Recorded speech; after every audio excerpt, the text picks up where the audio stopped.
नमस्कार, बहुत स्वागत है आप सभी का। आप देख रहे हैं आपकी बात छत्तीसगढ़। मैं हूं अभिलाष मिश्रा। आज हम बात करेंगे छत्तीसगढ़ में बढ़े हुए बिजली के दामों की। जी हां, एक बार फिर बिजली नियामक आयोग ने दाम बढ़ा दिए हैं, बिजली दर बढ़ा दी हैं और इससे ग्राहकों को काफी नुकसान होगा, इस तरह का आरोप विपक्ष लगा रहा है। और सरकार का कहना है कि बहुत नॉमिनल से ये ग्रोथ है और ये बेहतर सेवा और बेहतर उसकी जो सर्विसेज हैं उसके लिए हम लोगों को करना मजबूरी हो गई है। कांग्रेस का कहना है कि आप तो वादा करके आए थे कि बिजली का बिल जो है वो कम कर दिया जाएगा, हमारी बिजली बिल योजना, हाफ बिजली बिल योजना को भी आपने खत्म कर दिया और उसके बाद अब लगातार पिछले 1.5 साल में 3 बार आपने बिजली के दाम बढ़ा दिए हैं। कांग्रेस आरोप लगा रही है कि लगभग हर 6 महीने में दाम सरकार बढ़ा रही है, वो भी तब जब बिजली उत्पादन के मामले में छत्तीसगढ़ सरप्लस स्टेट है।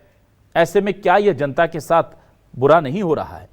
उधर बीजेपी का कहना है कि हम सर्विस अच्छी दे रहे हैं, इसीलिए थोड़े से दाम बढ़ाने पड़ रहे हैं और ये बहुत नॉमिनल सी ग्रोथ है, इसको लेकर इतना हो हल्ला करना ठीक नहीं, विपक्ष को सिर्फ राजनीति करनी है। तो क्या वाकई में बिजली की दरें बढ़ने से छत्तीसगढ़ की जनता को पहुंचा है आघात या सिर्फ इस वक्त पर हो रही है सियासी बात? इसी मुद्दे पर शुरू करते हैं आपकी बात।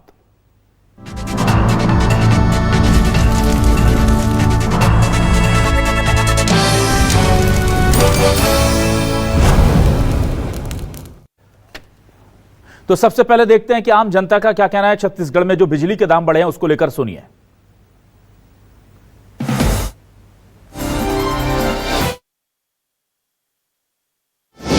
News 24 Madhya Pradesh Chhattisgarh. Smart meter लगाने का काम किया जा रहा है, बिजली में कटौती किस प्रकार की जा रही है, लेकिन बिजली के दरों में जो है बढ़ोतरी की जा रही है। महंगाई बढ़ती जा रही है। सरकार महंगाई कम करने के बजाय, बिजली की दरों को कम करने के बजाय आम जनता पर थोप रही है। किसान मन ला सब्सिडी देवत थी, लेकिन उहू में अभी बढ़ोतरी हो गए है, तो काफ़ी ज़्यादा बेकार बात है। और छत्तीसगढ़ ऐसा राज्य में बिजली बिल ला बढ़ाना बहुत चौंकाने वाला बात है। काबर कि छत्तीसगढ़ के भूइयाँ में बिजली के उत्पादन होते हैं, वे भूइयाँ के लोगन मतलब तो सब सब्सिडी मिलना चाहिए, और बिजली दर कम होना चाहिए। महंगाई हर चीज़ में बढ़ गई है, राशन में, पेट्रोल में, सारी चीज़ें को रेट बढ़ गया है, लेकिन लाइट चलती नहीं है, पंखा बंद हो गया है, लेकिन तब भी आपकी जो रेट है वो हर महीने बिजली बिल जो है 1200-1500 रुपये लोगों का आ रहा है। और आइए अब देखते हैं इस पूरे मामले को लेकर कांग्रेस कैसे हमलावर है। दीपक बैज क्या कह रहे हैं, भूपेश बघेल क्या कह रहे हैं, ये भी सुनिए। विष्णुदेव की सरकार बनने के बाद छत्तीसगढ़ की जनता को तीसरी बार बिजली का झटका लगा है। अभी 1.8% बिजली दर में वृद्धि की गई है। एक तरफ महंगाई है, लगातार महंगाई बढ़ रही है, दूसरी तरफ किसान खाद बीज के लिए परेशान है, तीसरी तरफ पाठशाला बंद हो रहे हैं और चौथी तरफ बिजली का झटका लोगों को लगातार विष्णुदेव दे रहे हैं। ये किसी भी लोकप्रिय सरकार के लिए उचित कदम नहीं है। हम बिजली पैदा करते हैं, अन्य राज्यों को बेचते हैं, लेकिन अन्य राज्यों की तुलना की तरह हमारी राज्य में भी बिजली महंगी। ये सरकार बनने के बाद, भारतीय जनता पार्टी की सरकार बनने के बाद ये लगभग तीसरी बार इन्होंने बिजली के दाम में बढ़ोतरी की है। जस्ट इसका उल्टा जब कांग्रेस की सरकार थी छत्तीसगढ़ में, हम लोगों ने तो चाहे गरीब हो या अमीर, सबकी बिजली के बिल ऑफ योजना हम लागू किए थे। उधर क्या कह रहे हैं डिप्टी सीएम अरुण साव बिजली के बढ़े हुए दामों को लेकर, यह भी सुनिए। बिजली के बिल में वृद्धि हुई है, वो बहुत ही मामूली वृद्धि है। 1.89% की वृद्धि है और घरेलू उपभोक्ताओं के लिए तो केवल 10 से 20 पैसे प्रति यूनिट की वृद्धि है। तो यह मामूली वृद्धि है। जो नियामक आयोग ने जन सुनवाई की, विश्लेषण किया, उत्पादन और लागत के खर्चों के अनुमान के आधार पर जो तय किया है, इसलिए बहुत मामूली वृद्धि। देखिए, बहुत मामूली वृद्धि है और इस बहुत मामूली वृद्धि को लेकर के बहुत सारे सवाल उठ गए हैं। सवाल क्या है? सवाल लेकर आ रहे हैं आपके सामने। छत्तीसगढ़ में जो बिजली के झटके लगे हैं उस पर सवाल है। छत्तीसगढ़ में फिर लगे बिजली के झटके, 1.5 साल में तीसरी बार दाम बढ़े। कांग्रेस बोली हमने बिजली बिल हाफ किया, सत्ता मिलने के बाद बीजेपी ने हर वादा तोड़ दिया।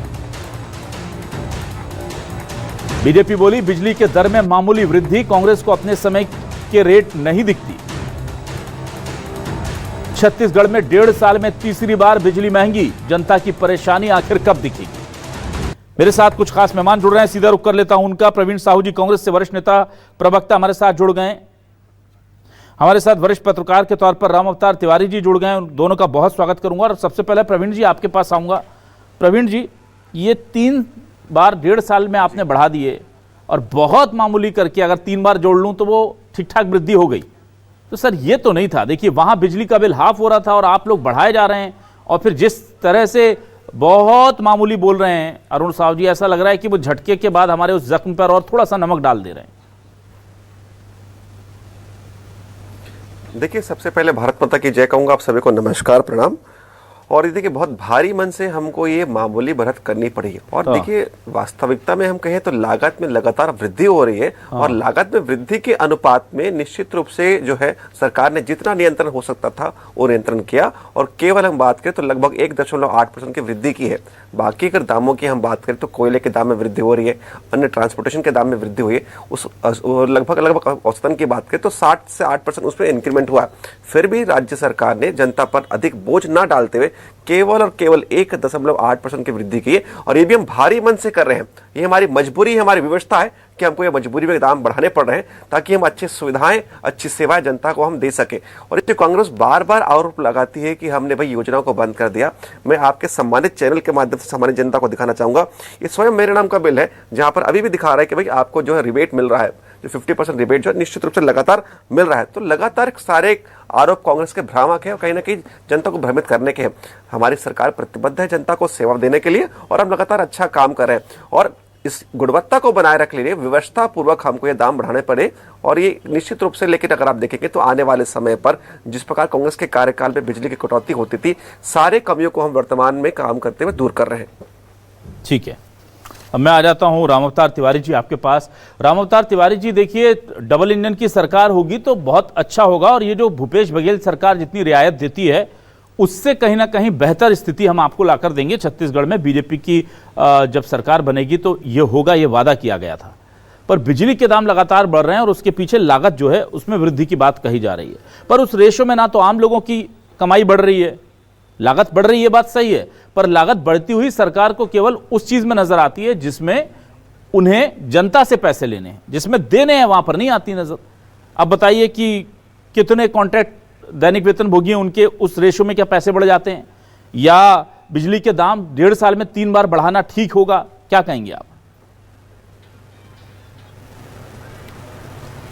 ये बात तो सही है कि बिजली के दाम लगातार वृद्धि हो रही है। इस वृद्धि से अलग अलग वर्ग, उद्योगपति से लेकर आम जनता तक उससे प्रभावित हुए हैं। ये वृद्धि कम हुआ है, ज़्यादा हुआ है, ये बहस का विषय की अपेक्षा इस पर बोलना चाहना चाहिए कि छत्तीसगढ़ एक बिजली उत्पादन राज्य है। पिछले बार जो सरकार थी, वो सरकार हाफ बिजली छूट बहुत सारी दी थी, वो छूट ख़त्म हो गई। फिर उसके बाद लगातार वृद्धि हो रही है। तो कहीं न कहीं जो यहीं की जनता है, यहाँ बिजली उत्पादन होता है, तो बाकी उत्पादन प्रभावित हो रहा है उद्योगों में।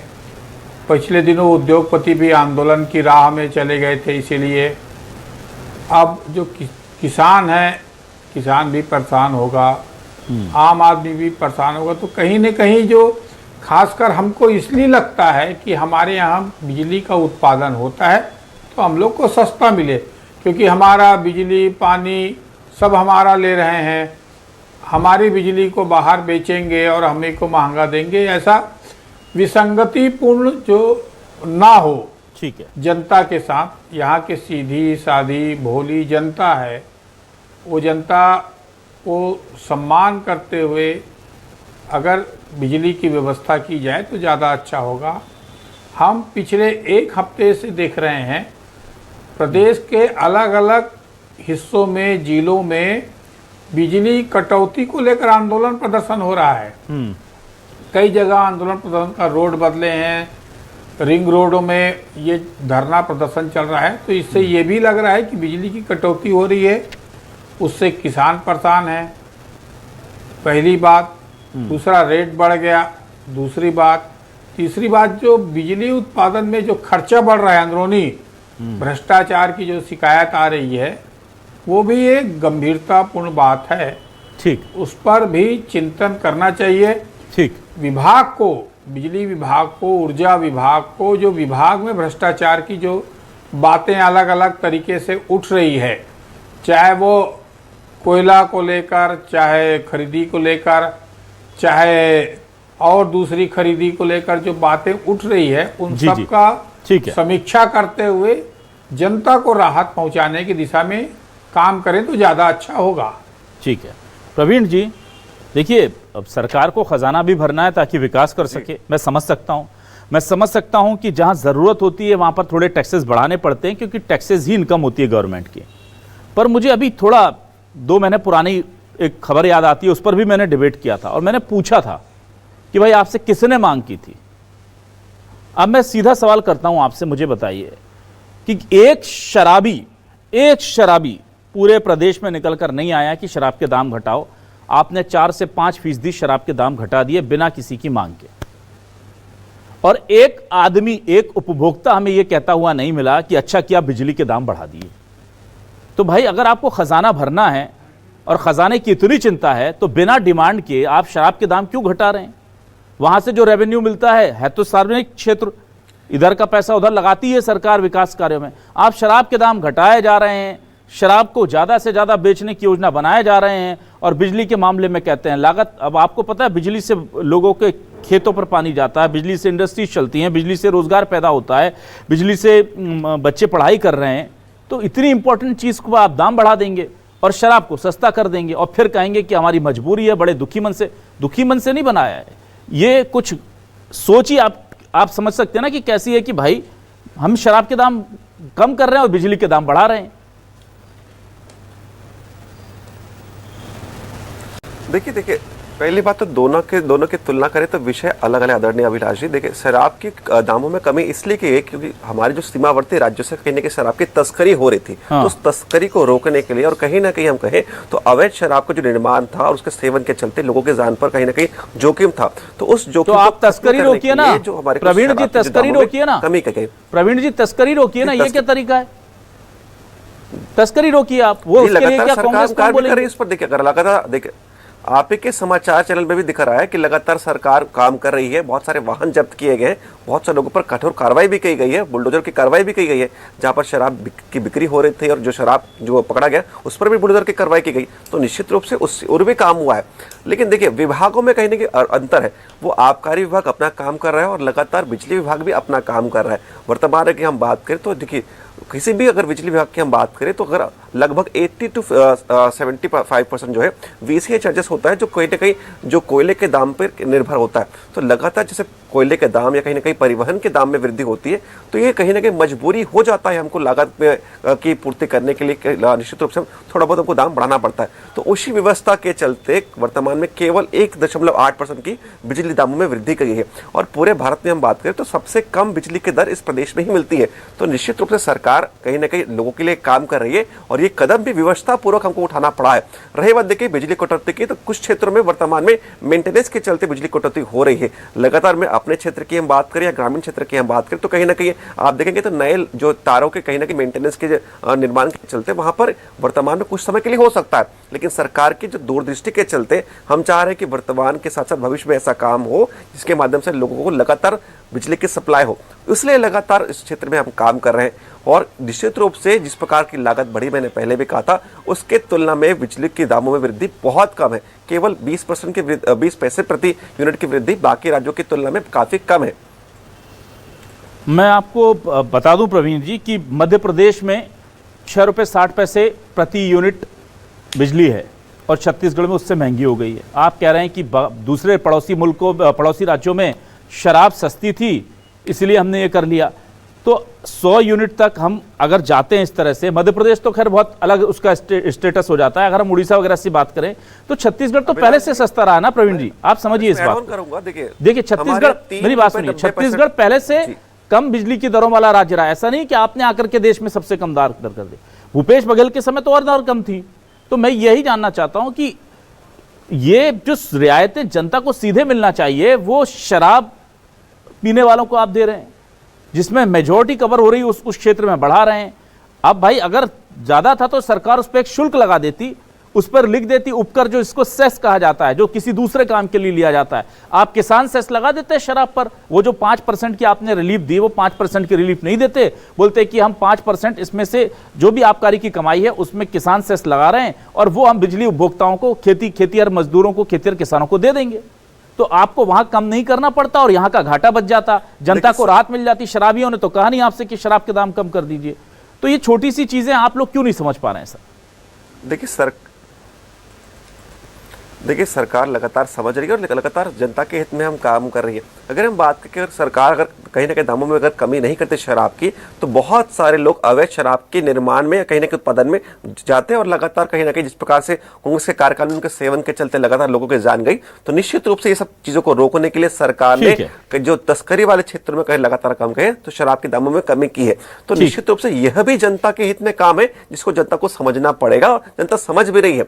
तो लेकिन लगातार मैंने जो कहा ना कि कहीं ना कहीं उत्पादन की लागत में वृद्धि होना, परिवहन के लागत में वृद्धि होना, अन्य खर्चों में वृद्धि होना, उसकी तुलना में वर्तमान में भाजपा की इस प्रदेश की सरकार बहुत कम, केवल 1.8% की वृद्धि कर रही है। और जो आपने एमपी का जिक्र किया और हमारे राज्य की तुलना की, देखिए अगर हम बात करें तो हमारे वर्तमान में अगर 100 यूनिट की हम बात करें तो प्रत्येक यूनिट के लगभग 4 रुपए 10 पैसे ही है। जो आपने तुलना की लगभग 6.5 रुपए, तो उसकी तुलना हमारे पड़ोसी राज्य की तुलना में काफी कम राशि हमारे प्रदेश में है। तो लगातार सबसे कम राशि यहाँ पर भी है और वृद्धि भी बहुत कम है। तो लगातार सरकार प्रतिबद्ध है जनता को सेवा देने के लिए, सेवाएं लगातार दे रहे हैं।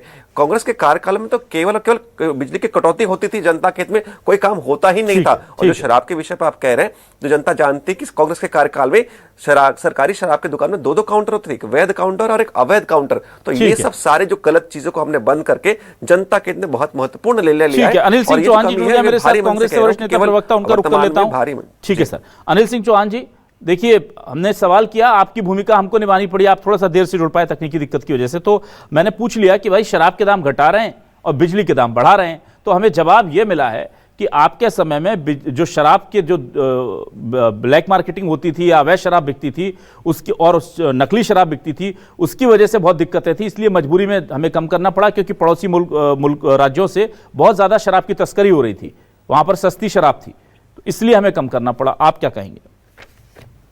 अभिलाष जी, आपको, राम अवतार जी को, सम्मानीय सभी न्यूज 24 के विद्वान दर्शकों को मेरा नमस्कार। आप सभी से खेद प्रकट करता हूं कि तकनीकी कारणों से मुझे नमस्कार भैया। देखिए अभिलाष जी, आप और राम अवतार तिवारी जैसे वरिष्ठ विद्वान पत्रकार यहाँ हैं और अदब में साहस दिखाते हुए जिस तरह से भाजपा के विद्वान प्रवक्ता प्रवीण जी कह रहे हैं कि साहब 2 काउंटर थे, साहब यहाँ शराब अगर सस्ती रहती तो दूसरे प्रदेशों में कालाबाजारी हो जाती, हमें सस्ती करनी पड़ी क्योंकि हमारे यहाँ महंगी थी तो लोग बाहर जाके पीने लगे थे। आप इन कुतर्कों को आप देखिएगा अभिलाष सिंह, इन कुतर्कों को, और आज जिस तरह से अघोषित कटौती हर जगह चल रही है। मैं आपको एक उदाहरण दे रहा हूं। 11 वर्ष मोदी सरकार के पूर्ण हुए, केंद्रीय मंत्री तोखन साहू, डिप्टी सीएम अरुण साहू उसकी प्रेस कॉन्फ्रेंस कर रहे थे कि हमने इस देश को विश्व का सर्वश्रेष्ठ देश बना दिया, हमने विकास किया। 2014 के पहले तो हिंदुस्तान आजाद ही नहीं हुआ था। और आपको मजे की बात बता दूं, 4 टाइम्स बिजली गुल, 4 बार। और भाजपा कार्यालय में पत्रकार ठहाके लगाने लगे, इवन दोनों मंत्री भी ठहाके लगाने लगे। ये विकास का एक बड़ा उदाहरण। जब इनकी प्रेस कॉन्फ्रेंस चल रही थी, आप देखिए कि पूरे प्रदेश में शहर से लेके गांव तक कहीं भी बिजली नहीं है अभी भी।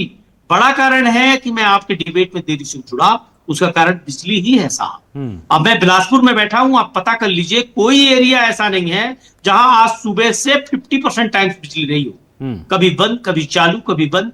ना स्टूडेंट पढ़ पा रहा है, ना कोई व्यवसाय कर पा रहा है, ना गृहिणियां काम कर पा रही हैं, और बिजली लगातार महंगी की जा रही है। तीसरी बार महंगी की जा रही है, चालाकी की जा रही है। आप देखिए कि जनता को लूटने के लिए इतने अनाप शनाप बिल आ रहे हैं कि आप पूछिए मत साहब, और कोई सुनवाई नहीं है। और अभिलाष जी, एक परिवर्तन और आया है। अगर आपके घर की बिजली बंद हो गई, जैसे मेरा नेहरू नगर सब स्टेशन है, आप साहब सरपटक दीजिए, कोई आपका फोन नहीं उठाएगा। ये मैं नहीं कह रहा हूं, मुख्यमंत्री स्वयं बिलासपुर प्रवास के दौरान बोले कि पूरे प्रदेश में शिकायतें मिल रही हैं, अधिकारियों को जिम्मेदारी सुनिश्चित करनी होगी। लेकिन वही ढाक के 3 पार, साहब जनता को मीठी मीठी बातें करके कितना लूटेंगे आप, ठीक है, कितना खसोटेंगे। जिस प्रदेश में सरप्लस बिजली है उस प्रदेश में लगातार लूट का वातावरण आप बना रहे हैं। और आपके दावे क्या थे कि हम डबल इंजन की सरकार, ट्रिपल इंजन की सरकार बनाएंगे, उसके बाद तो अच्छे दिन आ जाएंगे, सबको मुफ्त में बिजली मिल जाएगी, सबको 500 रुपए में सिलेंडर मिल जाएगा, हर व्यक्ति सुखी हो जाएगा। और अभिलाष जी आज आप स्थिति देख लीजिए कि डबल इंजन, ट्रिपल इंजन और पता नहीं कितने इंजन लगने के बाद क्या दुर्दशा हो रही है। ठीक है, बिलासपुर, रायपुर जैसे शहरों में आधे से ज्यादा हिस्से में पानी भर जा रहा है और कारण पता चल रहा है साहब, मानसून के पहले नालियों की सफाई नहीं हुई, किसानों का धान मंडियों में सड़ रहा है। अनिल जी, मुझे रामअवतार तिवारी जी के पास संकट खड़ा हुआ है, कानून व्यवस्था किसी से छिपी नहीं है, बिजली आप लगातार महंगी कर रहे हैं। ठीक है रामअवतार तिवारी जी, कुतर्क देकर आप जनता से नहीं बच सकते। ठीक है अनिल जी आप पब्लिक है, सब जानती है। ठीक है रामअवतार तिवारी जी, मैं आपसे जानना चाहूंगा, देखिए कृषि के लिए जो पंप के लिए यूनिट होती है बिजली की, उसमें भी, उसके दामों में भी बढ़ोतरी हो गई है, तो किसानों का भी नुकसान इसमें देखने को मिल रहा है। दूसरा, कृषि में के लिए बिजली बहुत कटौती उसकी हो रही है, शिकायतें लगातार आ रही हैं। तो एक तरफ तो आप सर्विस दे नहीं रहे हैं और दाम बढ़ा रहे हैं, और तुर्रा यह है कि भाई हमारा लॉस हो रहा है। भाई लॉस कितने साल से मैं छत्तीसगढ़ में सुन रहा हूं कि लाइन लॉस को इतना % कम कर दिया जाएगा, आज तक कम हुआ क्या? इतने सारे हमने प्रयोग कर लिए, खेती के लिए अलग लाइन बनेगी, घरेलू उपभोक्ताओं के लिए अलग बिजली लाइन बिछेगी, तमाम बातें, उसमें करोड़ों अरबों रुपए फूंक दिए गए, लेकिन उसका फायदा क्या मिला? जब ये योजना और इनको लाया जाता है उसके बाद तो हमेशा दाम बढ़ रहे हैं। तो क्या जो कहा जा रहा है वो किया नहीं जा रहा, या जानबूझ करके वो होने नहीं दिया जा रहा? क्योंकि अगर लाइन लॉस कम कर देंगे तो फिर तो हमें दाम बढ़ाने में दिक्कत हो जाएगी। ये सब बिजली कंपनी पूरे देश की, मैं खुल के बोलता हूं, पूरे देश के हर राज्य की बिजली कंपनियों का खेल देखिए कि ये हमेशा हजारों करोड़ के घाटे में रहते हैं, हमेशा हजारों करोड़ के घाटे में रहते हैं, लेकिन ये कभी बंद नहीं होते। क्यों? क्योंकि उनको पेपर पे खेल करना आ गया है, इन्हें पता है कि कहां घाटा दिखा देना और कहां खेल कर लेना है। क्या कहेंगे आप रामअवतार तिवारी जी? देखिए, बिजली विभाग में सबसे बड़ी जो समस्या है वो कुप्रबंधन, जो कुप्रबंधन आपने बताया कि कागजों में ही खेल हो जा रहा है, धरातल में नहीं है। बड़े बड़े भ्रष्टाचार के जो केंद्र दिनों दिन जो है वो बिजली विभाग बनता जा रहा है। दूसरी बात, सुनवाई नहीं होती है। जो एक बात सही बोला कि सुनवाई जिस तरह से होनी चाहिए वो सुनवाई बिजली विभाग में नहीं होती है। तीसरी बात जो है कि छत्तीसगढ़ में पहली बार मुझे कहना पड़ रहा है कि कई जिलों में लगातार बिजली बंद की खबर आ रही है, और बिजली बंद के बाद चक्का जाम की खबर आ रही है, प्रदर्शन आंदोलन की खबर आ रही। एक जगह तो मंत्री को रोक भी दिया गया था उसके कारण। तो ऐसा क्यों हो रहा है? देखिए, बिजली यहाँ सरप्लस है, बिजली उत्पादन हो रहा है, यहाँ की बिजली बेच रहे हैं, फिर क्यों है ग्रामीण इलाकों में बिजली नहीं मिल रही है? बड़ा सवाल ये है। कुप्रबंधन के पीछे कुनियत तो नहीं है। दूसरी बात, तो इन सब अव्यवस्था के कारण भी बिजली का रेट बढ़ाना पड़ रहा है। तो सरकार को इस ओर ज़्यादा ध्यान देना चाहिए कि एक बेहतर प्रबंधन हो। बिजली आज बहुत ज़रूरी है, ऊर्जा के क्षेत्र की आज महती आवश्यकता है। पूरे विश्व में हम जो है बिजली उत्पादन में एक बड़े देश माने जाते हैं। हम सौर ऊर्जा की तरफ जा रहे हैं, ठीक है, तमाम टेक्नोलॉजी के बाद जा रहे हैं। उसके बावजूद भी क्या हम निजी कंपनियों के हवाले घाटा दिखाकर करने जा रहे हैं, या हम संभाल नहीं पा रहे हैं? सरकार का ये काम नहीं है बिजली उत्पादन करके बिजली देना, इसलिए प्राइवेट कंपनियों को दे दो, मीटर को दे दो। तो ये समझ से परे है कि ये क्यों हो रहा है। क्या जनता के जो धैर्य है उस धैर्य को जो परीक्षा ले रहे हैं? ऐसा लगता है मुझे कि बिजली की वृद्धि के पीछे का बड़ा कारण कुप्रबंधन है। ठीक, उस कुप्रबंधन को खत्म करने के लिए सख्त प्रशासन लाने की जरूरत है। ठीक है। आज जनता को जो ज्यादा सर्विस में बेहतर सुविधाएं दे सके, जनता पैसा देने में दिक्कत नहीं है। ठीक है, पैसा को देने तैयार है, मगर उसके बावजूद भी अगर आपको ठीक से सुविधाएं नहीं मिल रही है, वो भी एक बड़ा सवाल उठ रहा है। ठीक है, चलिए मैं प्रवीण जी आपके पास आऊं, उससे पहले अनिल जी आपसे एक छोटा सा कमेंट ले लेता हूं। मेरे पास जो जानकारी है, आप लोग चेक कर लीजिएगा, हो सकता है गलत हो, छत्तीसगढ़ से कम दामों पर देश की राजधानी दिल्ली में बिजली मिलती है। मैं छोटे उपभोक्ताओं की बात कर रहा हूं, जो घरेलू उपभोक्ता हैं, जो 200-300 यूनिट में काम करते हैं। बीजेपी का शासन है। गुजरात में मिलती है छत्तीसगढ़ से कम दामों पर, बीजेपी का शासन। कर्नाटक में मिलती है, और सुनिए हिमाचल प्रदेश कांग्रेस का शासन है, छत्तीसगढ़ से कम दामों पर बिजली वहां मिलती है। और मुझे लगता नहीं कि कहीं भी प्रति व्यक्ति आय छत्तीसगढ़ की प्रति व्यक्ति आय से इन राज्यों में ज्यादा होगी। तो हमारे लोग गरीब, हमारे साथ संसाधन हमारे पास कम, लेकिन हम बिजली उत्पादन में सरप्लस हैं, उसके बाद भी उसका फायदा हमें नहीं मिल रहा। हमारी भाई प्रति व्यक्ति आय छत्तीसगढ़ की दिल्ली से कम है, हिमाचल से कम है, गुजरात से कम है, कर्नाटक से कम है। इसमें किसी को कोई कहने से गुरेज नहीं, लेकिन फिर हम बिजली के दाम सबसे ज्यादा क्यों दें इन चारों से? चलिए मैं बाकी से कंपेयर ही नहीं कर रहा, क्यों दें? और ये अगर किसकी सरकार है तो फिर तो डबल इंजन की सरकार का फायदा ही नहीं मिल रहा हमें। अगर हिमाचल में गवर्नमेंट जो है वो हमसे सस्ती बिजली दे रही है, कांग्रेस की गवर्नमेंट, जिसको कथित तौर पर केंद्र के साथ उसकी भेदभाव के आरोप लगते हैं, तो फिर ऐसे में तो कांग्रेस गवर्नमेंट ठीक हो जाएगी फिर। अनिल सिंह चौहान जी। अभिलाष जी, एक बड़ी चिंता का विषय है कि भारतीय जनता पार्टी कुतर्कों से ऐसे बड़ी जिम्मेदारी से बचना चाहती है, जबकि इनके डबल इंजन के बड़े बड़े दावे थे। एक खेल और आपसे डिस्कशन करना चाहूंगा कि प्रधानमंत्री जी के चहेते उद्योगपति ने ऑस्ट्रेलिया से 2 लाख करोड़ अधिक कीमत कोयले की बताकर और बिजली महंगी दर पे सरकार को बेची, और सरकार ने उसको जनता को डिलीवर किया महंगे दर पर। ये बात खुली, ये बात ऑस्ट्रेलिया से लेके इंडिया तक बाहर आई, लेकिन कोई कार्रवाई नहीं, और 2 लाख करोड़ कोयले के दाम ज्यादा बता दिए गए।